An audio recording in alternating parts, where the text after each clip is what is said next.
Britain's heaviest tank, the 65-ton giant that was the Conqueror.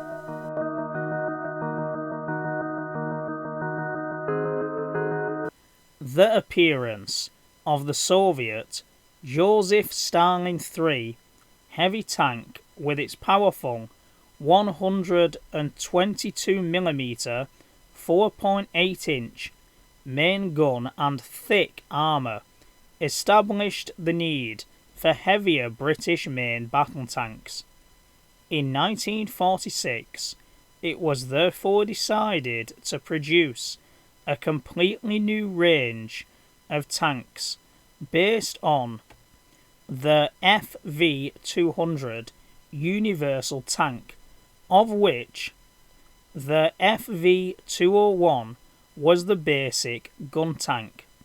Conqueror was developed from the original FV201 prototype, powered by a Rolls-Royce Meteor M120 V12 petrol engine with Merritt Brown transmission, with a modified Horstman suspension.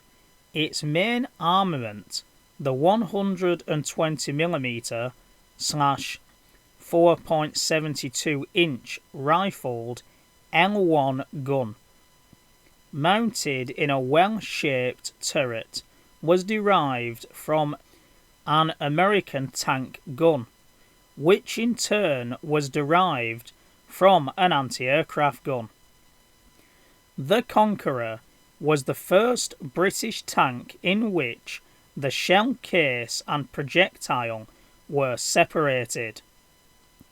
And with the Conqueror, this was not an advantage, because a large brass shell case was used to hold the propellant rather than a bag charge, and this made it very heavy and cumbersome to load, whilst the storage was limited to 35 rounds in the turret.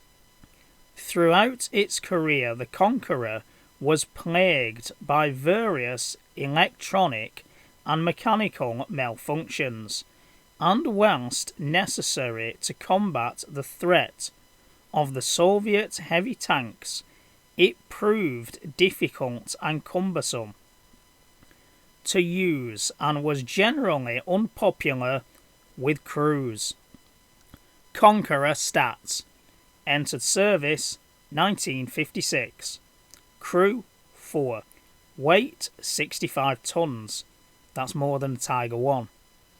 Dimensions: length 38 feet, height over turret hatch 11 feet, width 13 feet, main armament 120mm L1 gun, secondary 2 7.7mm 303-inch machine guns, armour maximum 178mm 7.1 inches, power plant Rover Meteor M120 petrol engine, 810 horsepower or 604 kilowatts, performance speed 21.1 miles per hour, 34 kilometers per hour, range 95.1 miles, 153 kilometers.